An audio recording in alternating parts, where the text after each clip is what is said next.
In 1993, Final Approach changed the way we hunt waterfowl.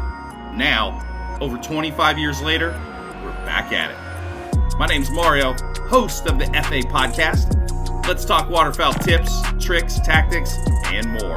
It's all going down right here with the Final Approach podcast.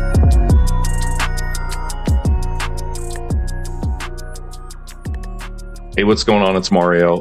Final Approach podcast. As always, we're always bringing something new and interesting, hopefully, to you guys. Today actually will be the first actual turkey podcast, let's call it. So we're finally in the turkey woods, and no better place to spend it with than somebody who's been chasing turkeys way longer than me. And obviously you're still young, so let's keep it young. So Duke Turnage and that's how you say your last name, right? That's correct? Yep. Duke has been chasing turkeys for over 50 years. He is I would say, like you said, you're definitely not a pro staffer at Woodhaven. You're probably a family member. You're part of the company at Woodhaven, and man, I just want to talk turkeys and just BS and see how the season, it was so crazy. I know some seasons are still kind of winding down, but oh my God, it was nuts for us. So Yep.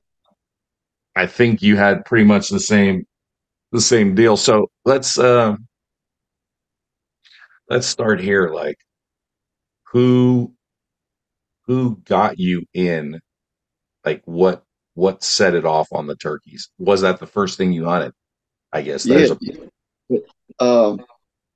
I would say early 70s, like 72, I think it was. My dad and his brothers and several others that hunted together. They hunted through the 50s, squirrel hunted, deer hunted. Yep. And in Missouri, that's where I grew up, was in the Boot Hill, Missouri. And in the Ozarks, they started getting a population of turkeys, and they wanted to go turkey hunting. For sure. No information back then, how to do it, what kind of gun, what kind of shell, nothing. Just So go. my dad goes up there, borrows a box call that was handmade by a guy that just about drove them into extinction back in the 30s and Depression era. And and they had a 3-day season. This is in the southeastern part of the Ozark, Missouri. And I think on the last day, he was waiting for his brother to pick him up. And sitting on a stump, start stroking on the box call, just trying to figure out how to do this turkey hunting. And but he looks up, and this gobbler's standing right there looking at him. Oh my God. And the gobbler actually let him raise his gun and everything. I mean, I've never seen that myself before, but he shot this bird, and is one of the first birds ever killed in that area. I mean, legal season. My God. So we just became obsessed with it. I think my first year was 74. I was 14. Just hearing them gobble, that gets in your soul. I mean, you can't deny it. But listen, it runs down your spine for sure. Like there's a few things that like for me that touch your soul for sure. And well, the other thing is if you've ever been at a camp, a remote lodge, like anything, and you hear a wolf howl, yes, I'll tell you what, that runs right down. And that one is kind of different. That one's more of a fear and a spook versus a turkey, where it's like, the ones that get me are, you are the ones that you're not expecting, right? So, all of a sudden you're sitting against a tree and you you throw out a yelp and you just go, and all of a sudden, it sounds like it's right here, like that one right there, like when they come out of nowhere, that just, Mhm. you can't shake that one off. That's incredible. I mean, when you hear them far off and you get to work them, that's cool. But yeah, definitely, it's one of the sounds in the wild that for sure, touches you for sure. Yeah.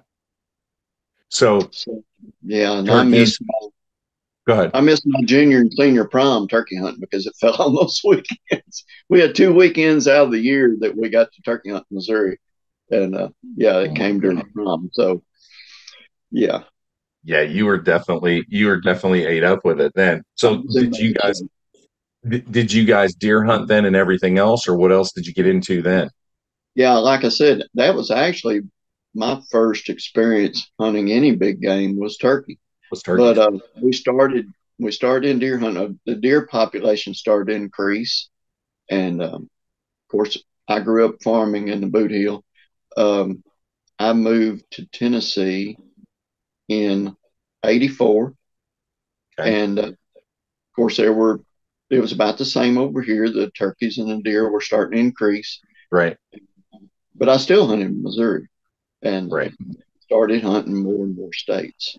I just became obsessed with turkey hunting. The so I grew up in Pennsylvania, which is like, number two, Michigan is number one for deer hunters. Right, Uh Pennsylvania is right there. Uh but when we grew up, literally there was no turkeys. right, And now, like, I remember, oh my God, I remember being in the car with like our whole family. We were going somewhere, and I literally remember the first time we saw like the first group of turkeys. Like, we pulled off to the side of the road because it was a big deal. They were in an open field, and there was about a dozen of them, and we were like, it's like we saw Sasquatch. Like, we were yeah, stunned, you know. yeah, So, and now Pennsylvania is such a great state for turkeys. Obviously I'm not there now. I don't live there now, but man, it was different. Everything is different now, for sure. yeah, yeah. Yeah. Well, thanks to the NWTF, their programs, you know, through the '70s, we had a lot of good biologists that did a lot of hard work, and people need to For give them sure. credit. Yep. I mean, you talk about that, but just the organization, all the volunteers, like everybody that, you got to remember, like that's where your money goes. Yeah. Like your money really goes there. That's what it does. Like this is thanks to everybody that chipped in. And this is a long time ago as it was coming through. Obviously now it's helping as it's moving forward, but you got to remember all the people back then that, Yeah. chipped in Whoever money, did came up, stuff. whoever came up with the Pittman Robertson Act, that was genius. Well, it's huge on every front, on the waterfowl front, on every front. Sure. And if you're young and you're listening to this, like, oh my God, please go look up the Pittman Robertson Act and Right. like, familiarize yourself with that and just read it because, like you said, it is like there's nothing like that. I I know there's nothing like that in any of the other countries. You know what I mean? It's monumental for here in the U.S. Right. It's unbelievable what that has done. For the So common man, too. I mean, like other countries, it's usually the elite people that get to hunt, where here it's for the common man. yes, yeah, like listen, um we do a lot of business in um Europe, Yeah. and they don't have that kind of legislation. So like you're saying, a lot of the like let's just say like a pheasant shoot or something, or a pheasant club, like that is for, like you said, like a different tier of money. Exactly. You know what I mean? Yep. So like, so like even just touching on that. So like I just pulled it up so I don't say anything wrong, but 1937 is when that went into effect. Yep. So I mean, we're talking about, somebody had the idea to do that to help wildlife and do all this. Like it's for sure, um an incredible thing for us here in the US. There's no doubt. So other stuff to talk about is, why don't we just talk about like the actual season this year? Because like we were talking, like, I mean, maybe you could have like a better, I don't want to say an explanation, but like a better understanding of it. Because have you ever, let me start with this. Have you ever seen a season like this in your life? It's been a long time. I'd say the 80s. Uh, and I don't remember. Because this is the craziest thing Yes. I've ever seen. And like we were talking about um, earlier, it seems like there were pockets of turkeys that were just doing outstanding, and people were just killing turkeys. I mean, Yes. and we struggled big time. We Our biggest struggle, believe it or not, was Missouri, your home state, right? So we go to Missouri. They have crazy weather when we get there. It's pouring, the temperature drops 20 degrees, then it goes back up. Like all this stuff happens, and we we were hunting with a kid there, Byron, who, like, he's got the turkeys dialed in. He's got them named. He's got a ton of properties. We're with him. Like he's got them.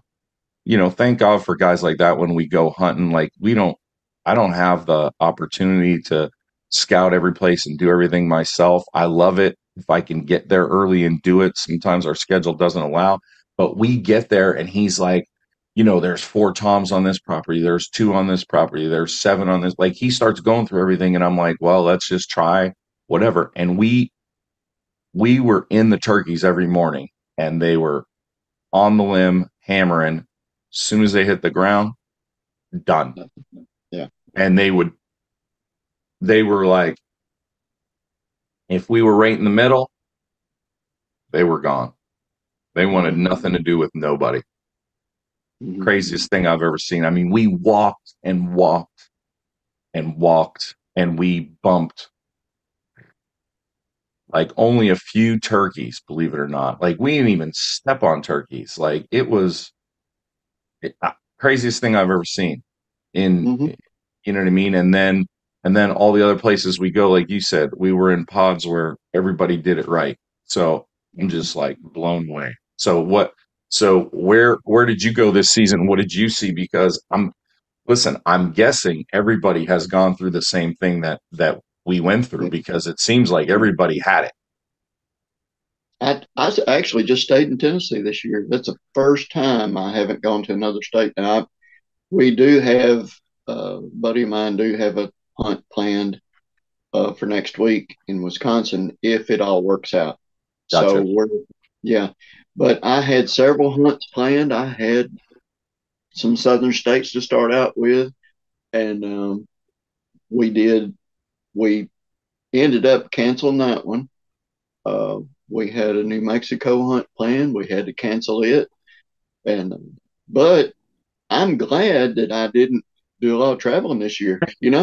Just because of the headaches, Money, but buddy. yeah, I ended up killing both my birds in East Tennessee because Did you I'd never really? hunted them there. So I ended up getting a draw on a WMA over there, and when Oh, I nice. did, I called a friend that was close by and hunted up there. That's when I shot my tree this year. You know, yeah. Hey, that was the biggest tree I've ever seen. Oh, there was a huge gobbler too. It broke my heart, but when you do it a long, That's the long game. time, yeah, you learn how to just put it behind you and keep going. You gotta keep grinding. That's the game. That's the game. We had I missed so I had two things happen to me. I had, like, I don't want to say the shot of a lifetime and then the miss of a lifetime because we had two birds come in and I wasn't the main shooter. So shot Yeah. the first one dead as a hammer. The other one takes off running fast, just kind of going a little bit. And and I wanted the guy to shoot the second one and he couldn't get on it and then missed. And as he was shooting, I was reaching for my gun. So I thought he hit it. So I thought I was like doing a favor. So it was one of those instinct shots, that you just pull up and I just swatted him and we stepped it off and it was like 52, 53. So it was a poke. And so that was the cool one. The bad one Mm. was we had one come in and it got shot right there. And then the second one hung on the tree line. And I was so happy we killed the first one because it was a hammer, right? I was excited. Plus I got caught. I got caught kneeling looking through the binoculars because they were coming. So they came around us. So I got caught like kneeling, standing up, and I'm like, I'm screwed. So I'm here. So I watched the first one get shot, and then I was so happy and like, just like enjoying myself. The other one comes in. He was gonna go, but he ran in and started jumping on the other one. So I literally missed him jumping up and down on the other Tom.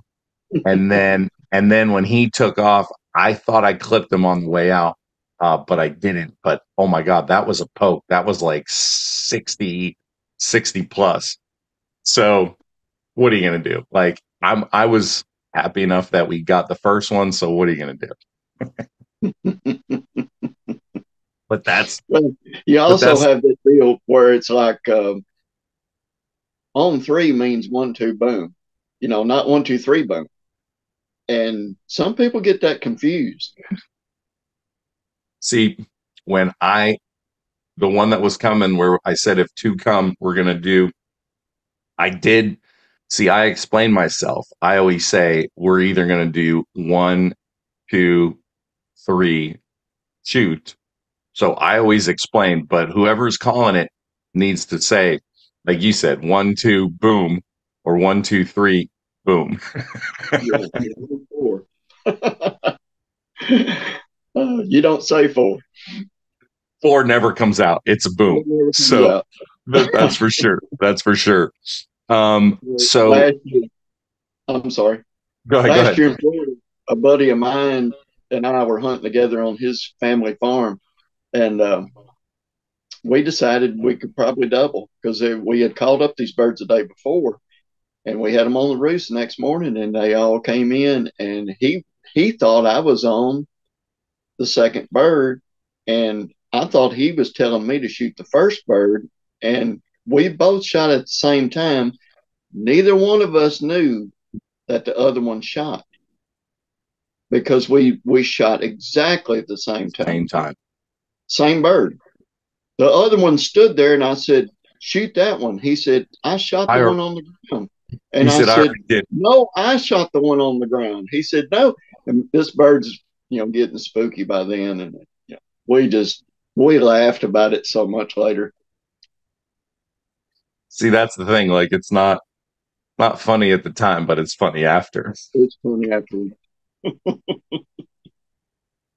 Oh my God. So I have to say the coolest thing we did this year was and you'll see the YouTube series. So the last strut. So we have our last past waterfowl web series, but and I don't want to give away a lot of it, but the last strut we just started that, so that'll be on YouTube. So we have a couple episodes, but we're just getting them edited up and stuff now. But I was fortunate enough to take two people to shoot their first turkey. One was a 13-year-old kid turning 14. And then the other one is a gentleman in his 60s that never shot a turkey. Cool. So how cool is that? Like that's my highlights this year. You know what I mean? Because, it doesn't matter if you're 14 or 60, like you shoot your first turkey. Like, how cool is that? So I was in on that. So I'm like jacked.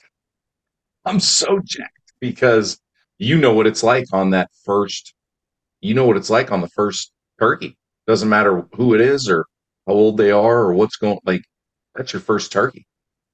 Yeah, only one first. So I was like, I'm still pretty jacked, like, because I just could see it and I can't wait to watch it on video because it's going to be like just, nuts because you just go, that's your first bird like ever happening.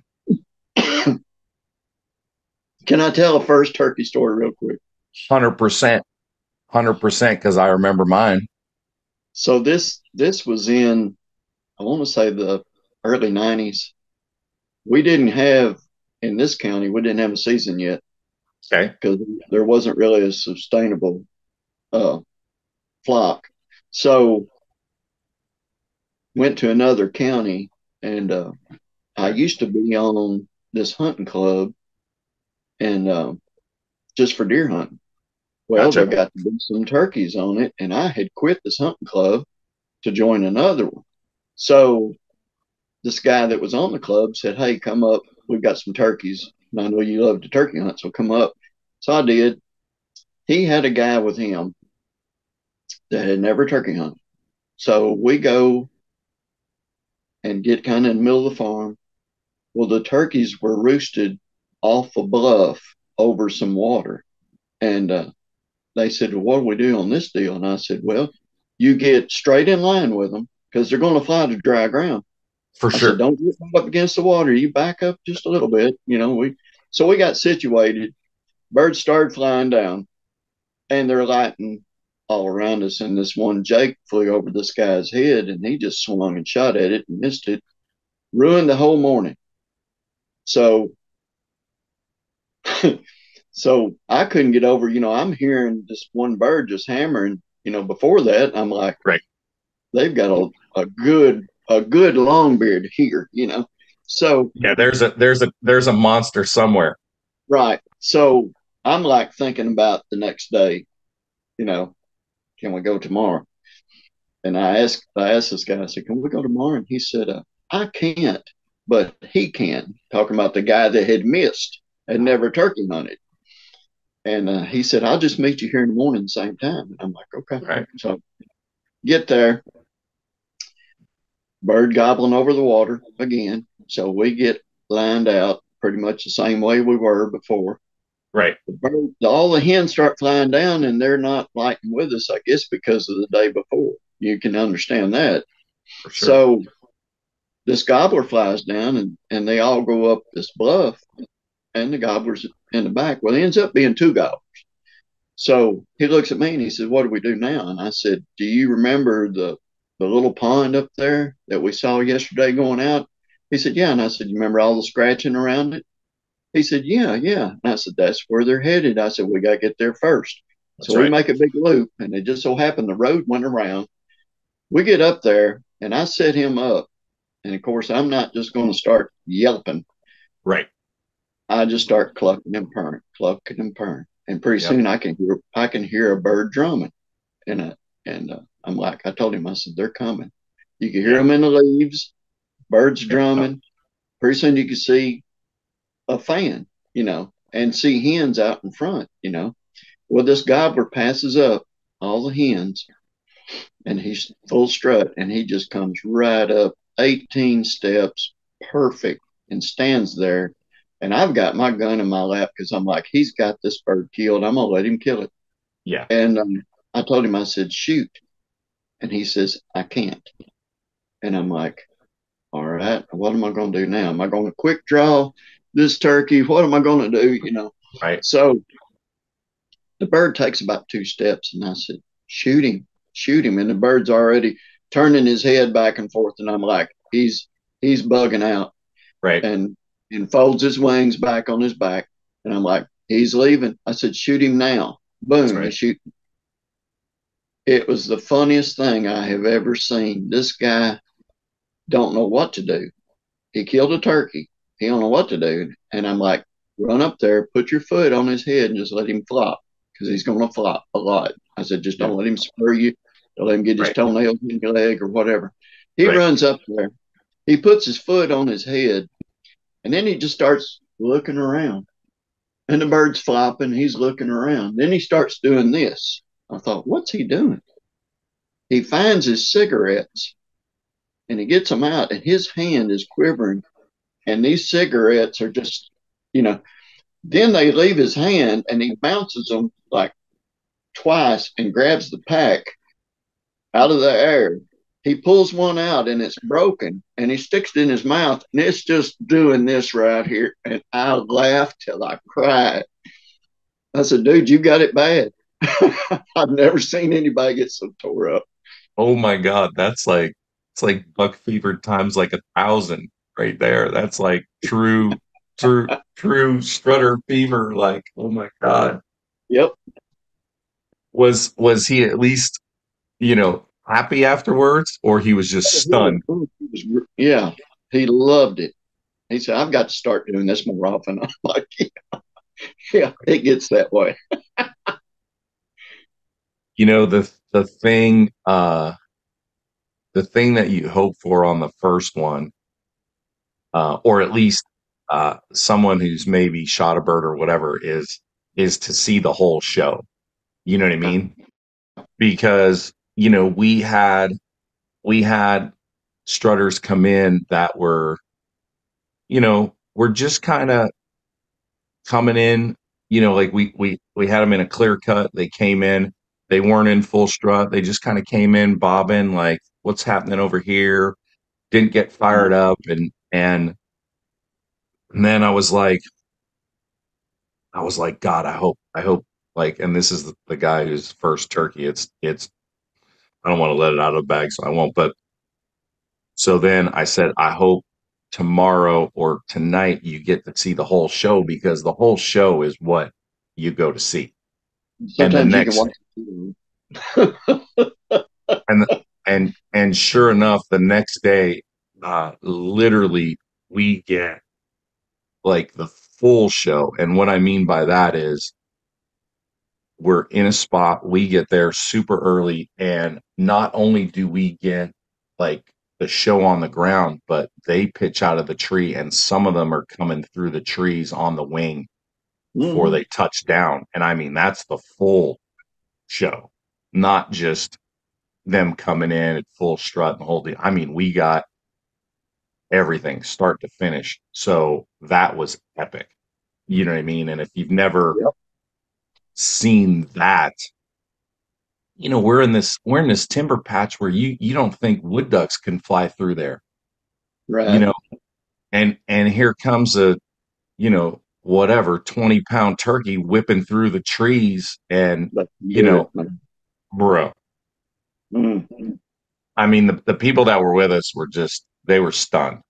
So, and I'm just going, man, you literally get to see the whole deal. Like there's no nothing. Like you truly got the whole thing. Yep. God.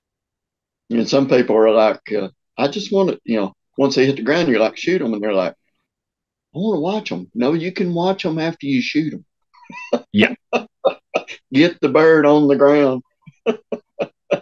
if you know you're gonna see the show, you can sit there and watch them.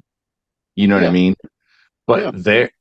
but listen, if you've hunted turkeys, and I know you have, obviously, but anyone who listen, if you've hunted turkeys even a little bit or a lot, doesn't matter. You know exactly when they are done and The gonna jig go, is up. Yeah.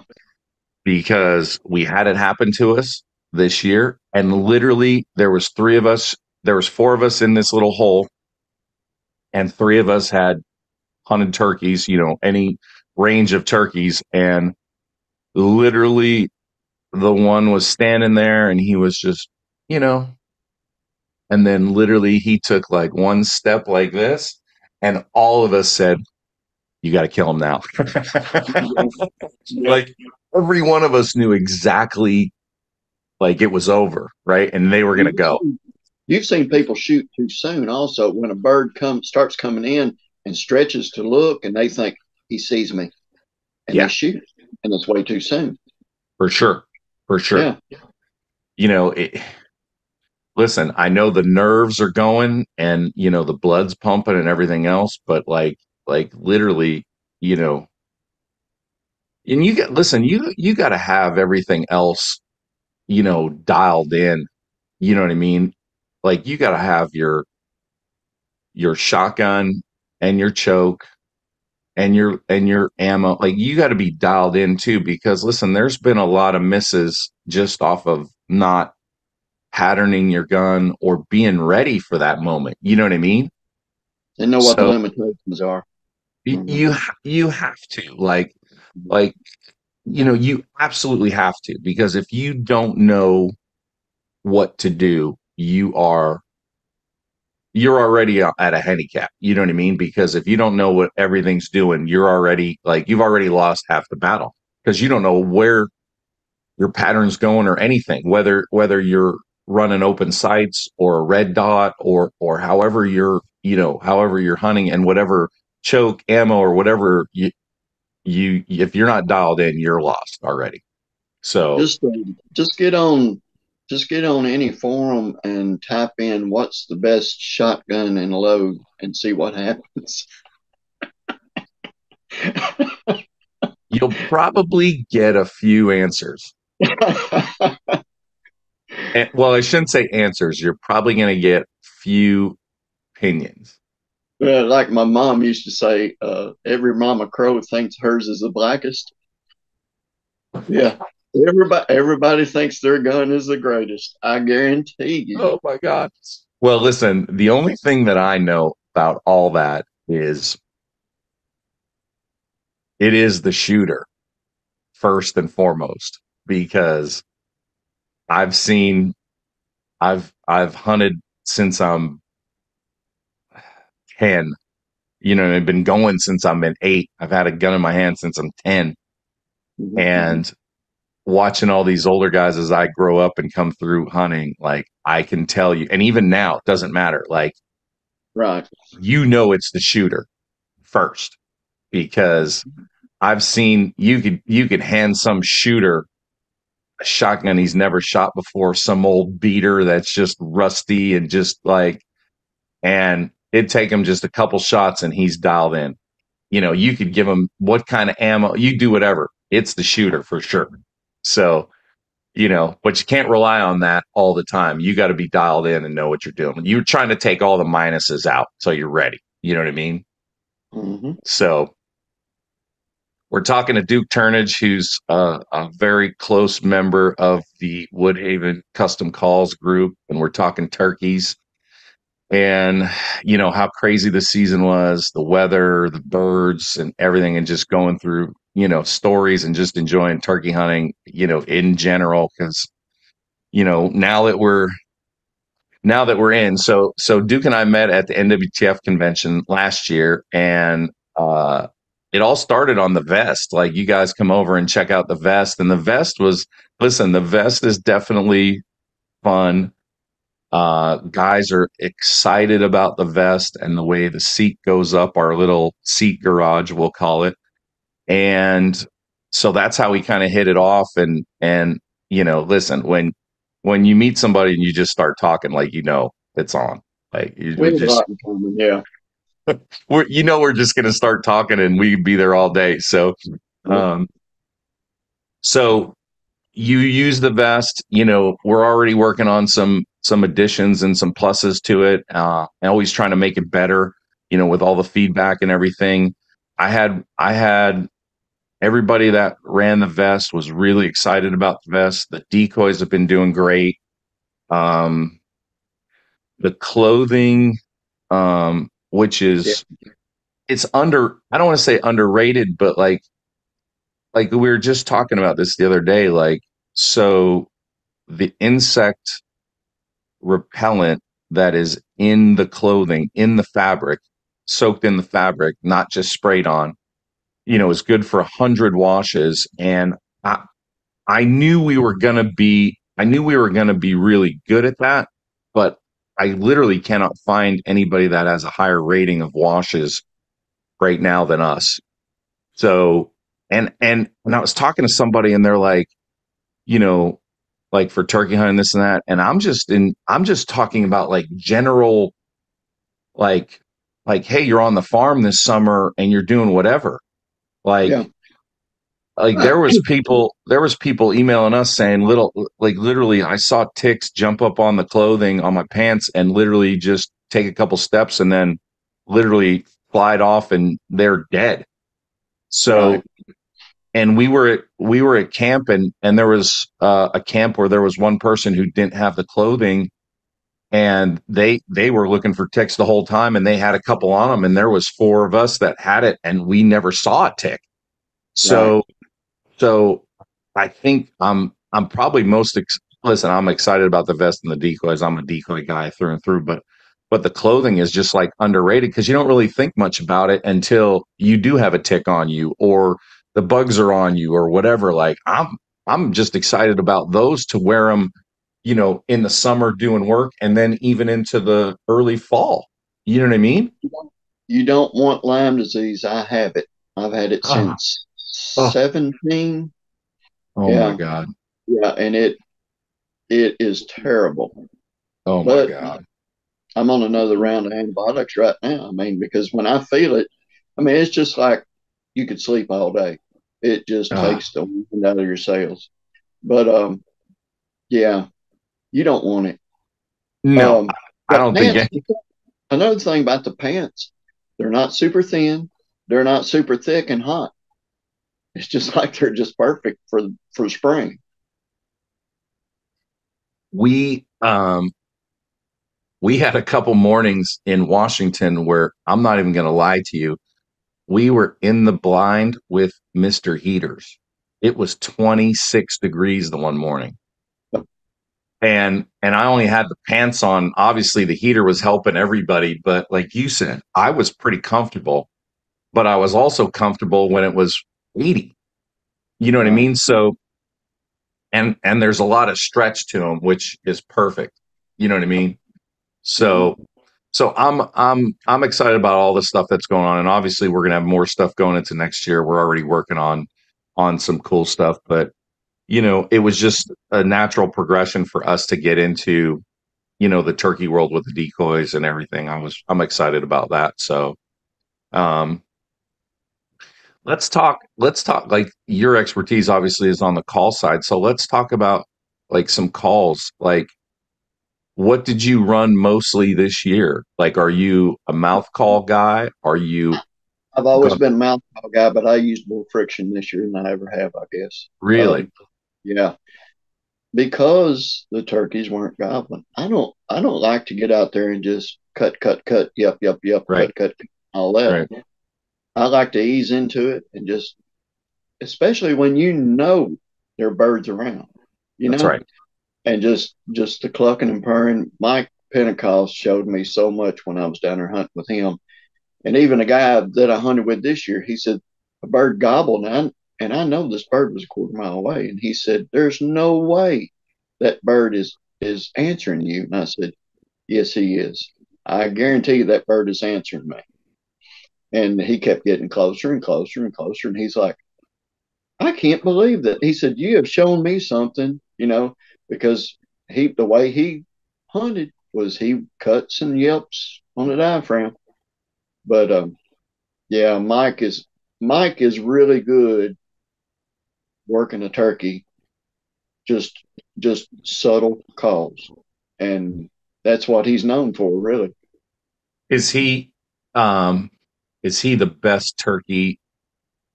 I don't want to say the best turkey caller, but just what you said. Is he one of the best guys to work a turkey that you've hunted with? Yeah, I would say so. I've hunted with a lot of really, really good hunters, For but sure. And that's what I was going to say, because, on the waterfowl side, like on the duck side of things, like Buck Gardner, like I worked for Buck, like Buck, if I had to, pick a duck caller that I thought would work birds the best, it'd be him. You know what I mean? If I had a pick, and I work for Fred Zink too, and Fred's a phenomenal duck caller. But as far as goose hunting, if you wanted to kill some geese and you needed the best caller, like you'd go get Fred.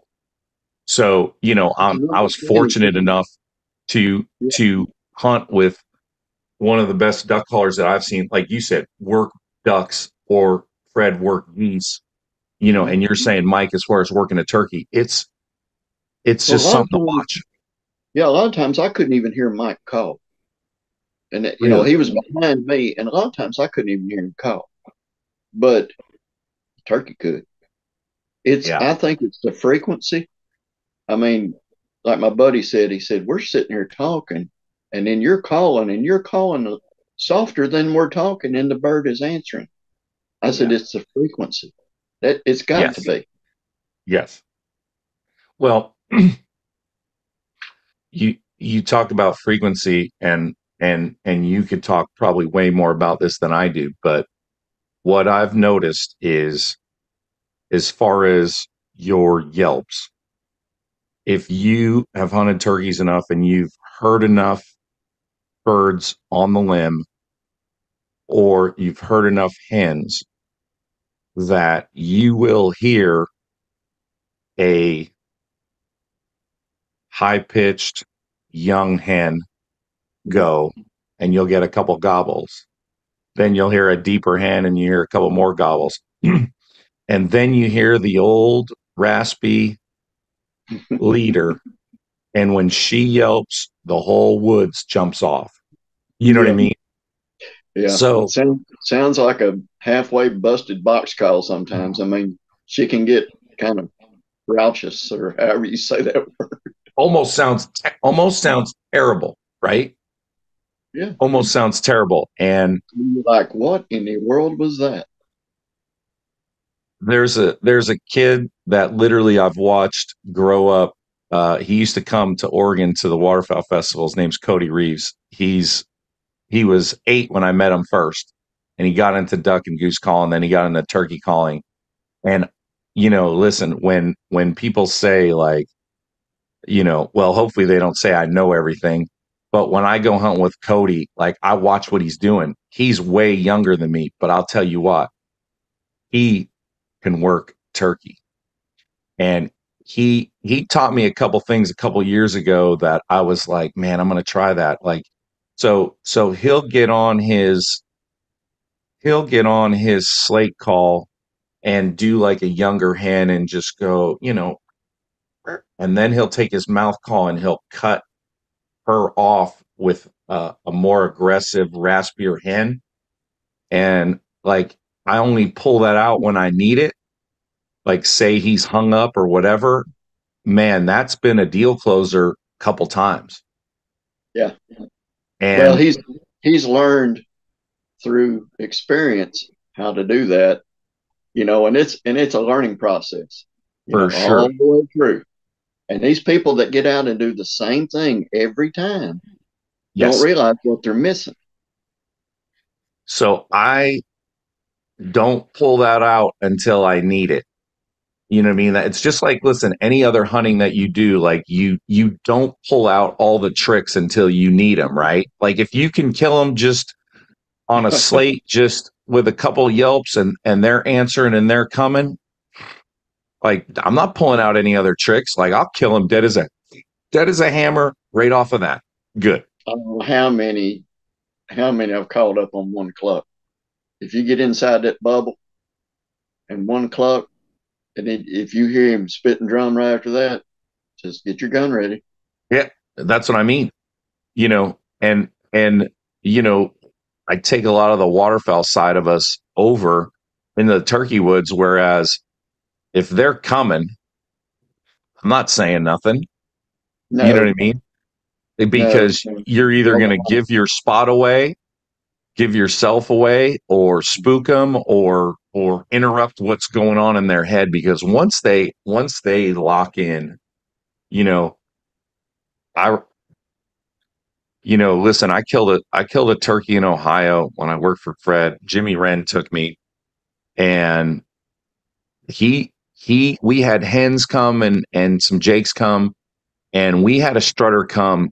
He came about 200 yards in an open field, and he didn't know if he should run or strut or pee on himself or take a crap or gobble his head off. He didn't know what to do. And he finally got there. And when he got to the decoys, he walked around that Jake. And I'll tell you what, I talk about it to this day. I think I could have got out of the ground blind and walked out and grabbed him by the throat because he was so focused. He locked. Mesmerized. Everything was gone. Mm-hmm. And I shot him at like 10 steps. It was and he was shaking so bad. And he said, "Why aren't you shaking?" And I said, "I just had to kill him. I didn't have to do anything. I just had to shoot him." And now I know what he's talking about. Like if I'm calling up a bird for somebody else, like I'm jacked when that happens because I have to get him there. You know what I mean? I have to get the shot. Like I have to do everything. And so I get it. So, Jimmy he was shaking like a leaf. He was jacked. And I was like, I was cool because I didn't really have to do anything but take a good shot. So, that's the cool thing about it. Like it affects everybody differently. Like if you're working the turkey versus just like shooting or whatever, like Trigger man. A lot of people got it made if they're just going to be trigger man. You don't have any of all the playing the game. yeah, you don't have to do anything. But like you said, if I'm the trigger man, like I'm good. The only thing I got to do is just saw them up. Yep. So what, let's talk about this. So as far as you, like, is there a certain slate you were using or a certain pot call you were using or mouth call? The Woodhaven mahogany. I loved it. I mean, it's and I've had it for several years now, but we've got a lot of new calls out. I mean, Oh yeah. I don't think you can go wrong with any of. I mean, it's the quality is that good, is what I'm saying. Yeah. Um, Yeah. you know how it is. We're starting to do some ceramics and stuff now, and it's uh, you can play them wet. We've got a striker that plays wet. Yeah. Just go look at all of it, and You um, just got to find obviously you go try them if you guys are at a show or you go to NWTF or whatever, you could try everything or whatever. And sometimes that's what people need. Yeah, yeah. Sometimes they need to try something and see, like, do I want a slate? Do I want a glass? Do I want something? Obviously the mouth calls, like if you try it, you got to buy it, obviously. But, like I've had, for me, I'm pretty, I don't want to say I'm basic, but I just want to be real. And I take this from the waterfowl side. I want to be the relaxed but bossy hen, right? I don't want to sound like because, if you call anything, like you could feel the tension in a call. Mm-hmm. Like if anybody calls anything, like you or the like you have to come here. Like you can feel that in a call. So I always try to be, even as exciting as everything is going, right? And the moment, I'm always trying to be calm and relaxed. So when he hears me, he's like, "Oh, I need to go check that out. She sounds interesting." So I always try to not be so tense, I guess is the word I'm looking for, because I And every think that dog is going to be different too. I mean, some of them, I've had turkeys before where you've had to call until you pull the trigger, for sure, and I've had for sure. some that absolutely did not like a lot of calling, absolutely. There's no doubt it is both. It is like any other animal you call. Like there are times where you're calling right to your feet. There are times where you just got to do a little bit. So you definitely listen. You read waterfowl, you read birds, watch what they're doing, but you really you have to read a turkey, and sometimes you don't see it. Mm-hmm. Mm-hmm. So like every other bird, like you see some ducks, you watch them and read them and watch their language on what they're doing, their body language. Like sometimes you can't see a turkey, you can only hear them, and you're like, you got to figure out what to do. So it's definitely harder in certain situations for sure. So Oh, you know, I've I always wanted had to luck. Go ahead, go ahead. Oh, I just wanted to say something about diaphragms. Um, Yeah, people, some people tend to be, I don't know, a little intimidated with all these expert callers and whatnot. Hey, yeah, and there's another thing when we're at a show like NWTF convention or whatever, yeah, and somebody will come up and start just standing in front of the diaphragms, and you know how Woodhaven is. We've got a ton, yeah. and uh, and the different variations. I mean, as far as the latex and the prophylactic combinations, and the one It's I've a been lot. using, yeah, the one I've been using straight up prophylactic. It's called the Yellowhammer, which I've used the Hammer series for a while, but love them. But anyway, that might not be what somebody else wants. For sure. I always ask people, what have you used in the past? And they might say, well, I use a so and so V cut Yep. and I'll say, well, this one is closest to that if that's what you like. And Yeah, it, because I've been a V cut guy because I feel I can on a regular, like almost no cut, like just straight, I can be like that young hen. You know what I mean? Like I was talking about, like even if I just get on a slate and just hit that pitch, right? I can be that young hen. But that V cut for me, I seem to be the raspiest I can get. So that's what I stick with on a diaphragm. Yeah. I seem to just yeah. gravitate And see, to that. that's what I told that's what I told Mike is that's the biggest question you get. What do you think I need? And you're like, what have you liked in the past? Right. So we're going to try to take that and compare it to something that we have, and that to me, that's answering the question. Because For sure. hey, For sure. without that knowledge, you're taking a stab in the dark. Well, I think you like this one. I like it. Here, you'll like it. No, that's not the way to do that.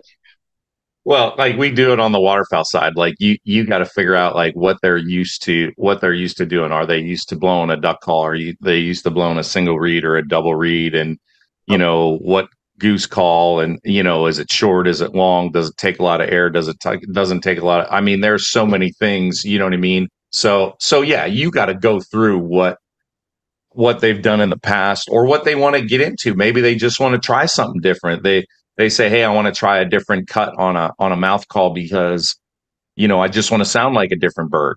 You know what I mean? Maybe I can Mhm. get some different sound. So, yeah, there's listen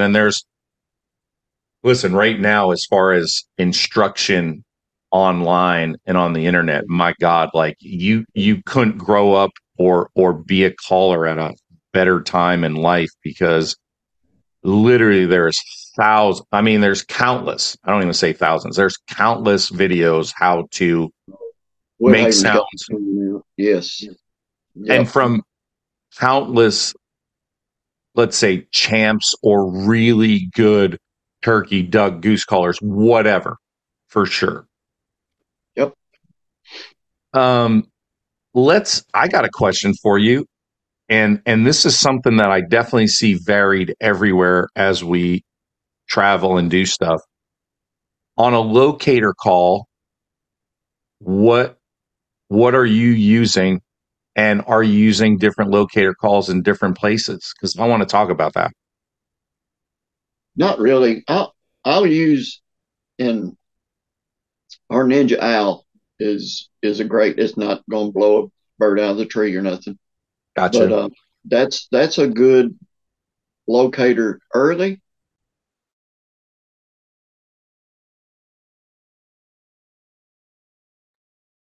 We're making. Yeah, you're good. Go ahead. I'll switch over. As soon as it Go gets good, I'll switch over to Crow. And our Ninja Crow that we just came out with is as good as any crow call, that you'll find. I'll do a 2-note. I'll do a ka ka. I don't sit there and just blow the fire out of it. Well, and that's the thing. You have to know how to do that as well. For us, like Missouri was filthy with crows, right? They could give two craps about a crow call.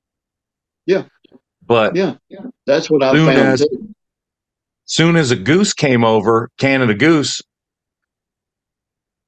Yeah. So owl call, crow call, and I would say even if you can blow a goose call remotely, just 1 to 2 notes, just a honk, like I'm telling you, that has saved definitely some spots for sure.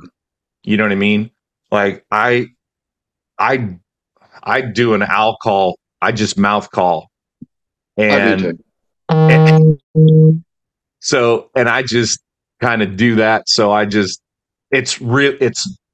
feel it's quieter if I do it, and I feel like I could get a better like low tone out of it where it's not going to spook anything. So I do it like that. I could do a single note because I want to hear that turkey. Yeah. I won't sit there and who cooks for you, all that mess. I'll go, ooh, and it'll echo, and the bird usually the gobble's coming right back if he's going to gobble. That's true.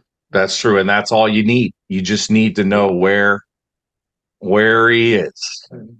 Yeah. Because and listen, every place was different. Everywhere we went was different. What set him off?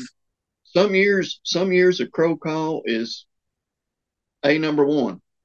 Yeah. Like this year, I might blew the reed out of a crow call. Yeah. Like you said, when there's a lot of crows, they're not really gonna, because if they gobbled at every crow. Maybe. But I found that the 10 o'clock, 11 o'clock, later in the morning, yeah, I'm going to blow crow call. I'm going to ease around. I'm not going to prospect with a turkey call so much. Right. I'm in a shot gobbling. I know then he's pumped, Yeah, I mean, like you said, I would start in the morning with an owl, when it's dark or when it's starting to get there. Obviously, I wouldn't, you can hear the crows come alive. And if if you hear the crows going and you don't hear nothing back, that's not going to work. So I literally will wait until, like pretty much first light, because the geese aren't going to fly until, first light, let's say. So I wouldn't pull that out until then. Or like you said, like later in the morning, a crow will work. A goose call will work. There's getting to be so many resident geese spread out through the country. And that is a good idea there as far as the goose. Yeah. And so let's talk about this too. So on the crow side of things, like I just saw a post the other day and people were talking about listen, turkey numbers, there's some states that are not doing well, where, a few years ago, everybody was doing well. So, and I don't know the answer on what is the matter. There's none. It's not one thing for sure. So the only thing that I will say is I am a perpetual, lifelong crow hunter. I actually like chasing them and shooting them. They are one of the, I am, I mean, it is, I grow and grow more on that every year. I love it. So, they are not stupid. well, that's the thing. If you can kill a crow, you can, and listen, this is a long time ago when I was a lot younger, and and I don't want to say an old timer, but he was way older than me. And you look at those guys as you come through, and you call them old timers because they know everything. And he said to me, if you can go and hide and kill a crow right in front of you, like say right in the decoys, he said, you can kill anything.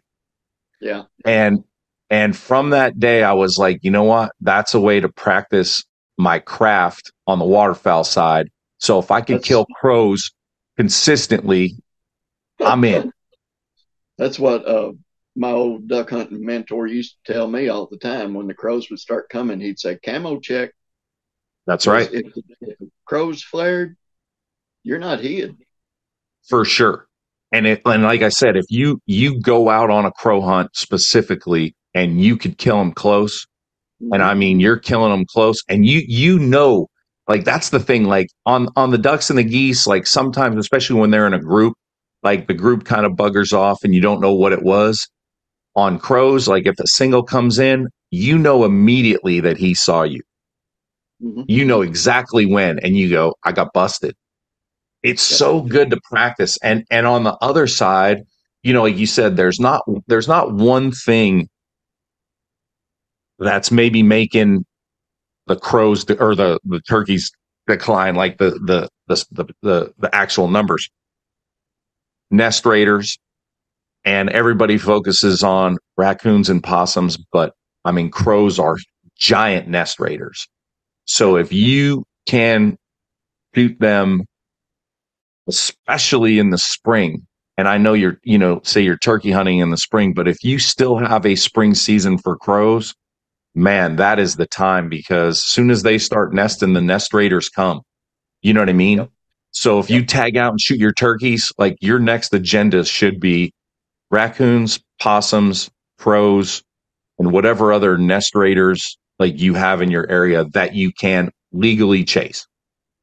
And I don't know how many times I have keyed on some crows and knowing that they are looking at turkeys and harassing them. For sure. And a lot of people wouldn't pay attention to that. But you're like, I know they're harassing a turkey right now. So, make a move. Crows have like zero craps to give for anything. They will chase a hawk. They will, you know what I mean? Like literally they have no fear. Like they could care less. In the spring, when they're nesting, they're crazy. So aggressive. So if everybody, and listen, I don't know if trapping has gone down. I don't know the trapping numbers. I'm not going to sit here and fake numbers, and I don't know the numbers on trappers, right? I would assume, just from guys I talk to and see, like I got to think like trapping is down just because fur prices and everything are really crappy, from what I understand. These young people are getting into it now. I mean, I hope so. I hope so. I'm glad, because like out by me, like some of the fur isn't worth anything, so guys aren't doing it. So I'm hoping it starts coming back, because when we have a fair amount of trappers, like you see those nest raiders go, right? Like those nest raiders are in check. And I'm not saying eliminate them. You're never gonna, eradicate them, but I'm saying like just nest raiders, like you just need to keep everything in proportion. You know what I mean? Yep.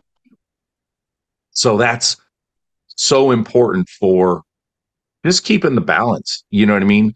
How many, do you have a lot of coyotes? Like a couple years ago, we hunted an incredible piece of property, giant property in Montana for turkeys. And the weather was a little jacked. It was colder and, we were fighting the weather. But I'll tell you what, there was bobcat, like, I don't know what it was. I didn't see track. I didn't see, but there was bobcat, a mountain lion, or coyotes, any one of those on this mountain that were terrorizing the turkeys, because we were on the mountain and we walked that whole thing, and we had one bird call back to us and then got quiet. And when we walked the mountain there, we found 3 different turkey carcasses, just the bones. That,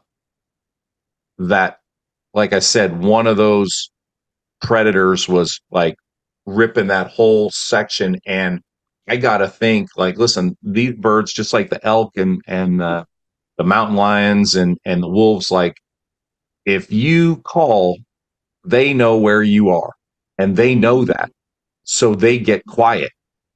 So if that whole population on that mountain is getting eradicated by this predator, like, they're not talking, like, they're not going to give away their position. They know what's going on. They feel it. So, man, that whole, and as soon as we came, like, after we got done on the whole mountain and we got back to the truck, and I said, you guys know what's wrong on this place. There's an apex predator, having turkey dinner like whenever he wants, and this is the problem. So, if you don't take that guy out, that whole mountain's done. So it's no different anywhere else. Everybody's got to do their part. Oh yeah, yeah, I agree. So awesome. What anything else you want to throw in or add, or just, listen, the numbers, obviously the numbers for turkeys need to, everything needs to jump back up, and it always goes in cycles and this and that. But I think what we're really good on is turkey hunters and folks putting money back into, NWTF and their local places. And like I said, in doing their own management on their own places, like, everybody's got to be, aware of that. But I think in general, turkey's in a good spot. Yeah. Lots of research going on. I mean, Agreed. and like I said, I don't think it's one thing.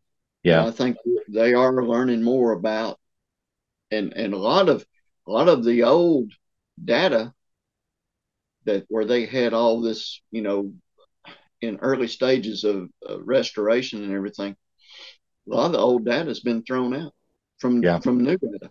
So for sure. Well, it's just like we talked about. Everything changes so much. I mean, I can remember when egrets used to be around here. Now they're not. It's just a passing thing. Yeah. Yeah. Weather's changing. Like, the weather has been like just bananas. Yeah. But you got NWTF, you got TFT, you've got a lot of different organizations that are funding these researches, and it's get involved.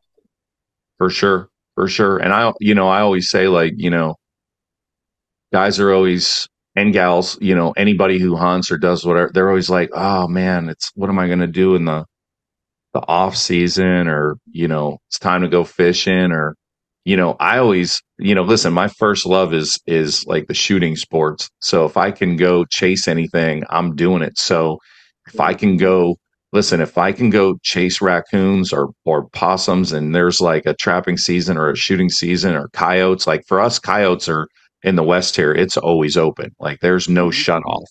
We have a bobcat season, we have a cougar season, so I just tell everybody, if you have a season on one of those predators that it, will take out turkeys, or listen, ducks or geese or anything nesting, like, go for it. Like, don't sit at home and complain about there's nothing to go do. There's always something to go do. Right. So I would encourage people to go do that, check your regs and, go do that. Like our crow season stops at the end of waterfowl season pretty much. So we have a crappy crow. I don't know who the hell designed that, because I just want to cry when I see them. I want to run them over because I know what they're doing. You know what I mean? I know what they're up to. They're up to no good. So I can only take it out on the coyotes in the off season pretty much. So I do. We've even got armadillos now, and we never had armadillos. Yeah, it's crazy, but that's changing times. Adapt. So you just roll with it. So hey, listen, if anybody's listening and wants to check out, obviously, Duke does a ton of stuff, and family member, let's call them, of Woodhaven Custom Calls. They have a ton of stuff on the turkey side. Like, you guys for sure own it and run it. We got videos. Oh, everything. Everything. So you can check out the YouTube channel, you can check out the website, you can check out everything on their side. Same with us. We're on YouTube, we're on social. Obviously, we have the website, we got the clothing and the decoys and cool vest, and we got a ton of stuff out. We'll have more next year. So yeah, lots of exciting stuff on the turkey side, which is cool. So we're just, listen, we're in it now. So you guys are stuck with us now. That's right. Hey, I never will forget the deal about the vest. Jeff Jackson had bought one, and I was in his room at convention, and he said, "You got to check this vest out." He showed me that vest, and I said, "That is so cool." And that's a final approach. He said, "Yeah." So damn waterfowl guys. Next day, I go looking for y'all, and I find the booth. I find the vest. I'm putting the vest on, and all of a sudden, somebody starts coming up behind me and adjusting it for me and everything. And I'm like, "Who is this?" Did I tell you? Did I tell you to get your money out of your pocket? Because if you try it on, you're going to buy it. Because I don't know. Listen, guys are making fun of me. And listen, I learned that trick, which, well, it's kind of a joke, but it's not. Like, I learned that from Buck Gardner a long time ago, because when you have something really good that is going to help, like, I say it as a joke, but I mean it for real. Like, we were in Ontario at the Ontario Sportsman Show, and I did it at NWTF. I don't know how many times, guys would come up, and if they were looking for a vest, right, I say, "Are you looking for a vest?" "Yep." And I said, "All right." And I said, "If you try it on, you're going to buy it. I'm just telling you." And they'd be laughing and joking. And I'm like, "I'm telling you, I'm going to show you a couple things." Show them a couple things, show them the seat, pull it up. And they're like, "I'll take it." And you're not tricking them. You're informing them. No, 100%. I'm dead serious when I tell you that. We've done these shows so many years. We understand how to sell the product, and that's what you've got to do. You got to inform them. I know when I got something good. You know what I mean? Just like you guys, like, somebody tries that call or whatever it is, like, like, they come up and they say, "I got this mouth call. I don't like it. Here's what it is. I blow this." You're like, "Try this." And they try it and they're like, you already know, like, that's for them. Like you said, we've done enough of these shows to know when, listen, you're at that point, you're not just selling them something. At that point, you're not the carnival barker. You're informing them about the product. And that's, yeah. You're selling them something that's going to help them. Like, that's really what it is. Because listen, there's a ton of people just selling stuff to sell stuff, and there's stuff everywhere for outdoorsmen, and there's stuff to, like the guys used to say, like, "Are you catching fish or are you catching fishermen?" Right? So, we tried to do stuff to help hunters, and and you guys do the same. So, that's what we're doing. So when I make that joke, and if you see me at a show, if you're in the right position, I'll definitely tell you that. So, well, I think Mike and the crew are leaving for Mexico tomorrow. Cool. Mexico. Yeah. Oh man, that'll be cool. So I can't wait to see some video from down there. I've never been down there for that. So It's crazy. Well, listen, we're going to get together for some hunts next year. You can pretty Yes, much sir. bank on it. So I'm excited for that. So we're gonna figure out when to come down there or where to go, what to do. So I'm pumped on that. So yeah, Yes, good deal. sir. All right, Duke, awesome, bud. I appreciate you checking us out and coming on the podcast and like all the info, buddy. Yeah, You know, man. I love it. I love it. Duke Turnage from Woodhaven Custom Calls, and just a lifelong turkey hunter, and man, just love the knowledge. So we appreciate it. Thank you, man. Thanks, bud. All right, that's the FA podcast for today. If you want to check out anything we got, hit up the website, hit up the YouTube series. Make sure you subscribe to it, like it, follow us, do all that. We're always begging for that. So do that, and then we'll see you on the next one.